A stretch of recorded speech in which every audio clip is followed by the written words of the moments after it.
America has faced hard times before, but we don't let those struggles define us. It's how we respond that defines us. When we get knocked down, we get back up. When we get pushed, we push back. When our neighbors are in trouble, we band together and rally behind them. We're going through one of those hard times now.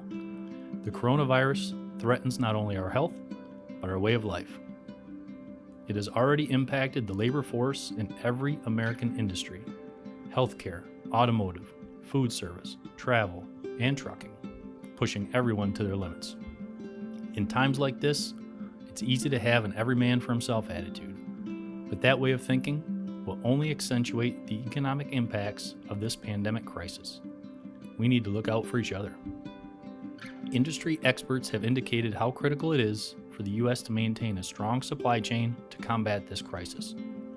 Our supply chain is linked by thousands of businesses and hundreds of thousands of workers.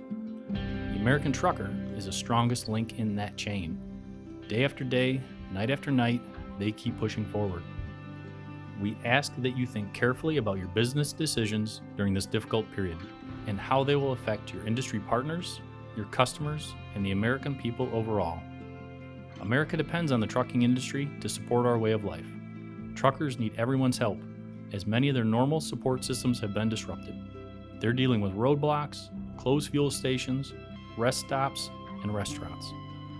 Like every American, they need the essentials too. If we're going to come out on the other side of this crisis, we need to be ready to answer the call. We need to make some tough choices, but we also need to make the right choices. Please consider all the hardworking people that contribute to our success as you make those choices. Support our truckers, repair shops, and mechanics any way you can. Let's keep America running now and in the future. Stay safe and keep on trucking. It's the American way.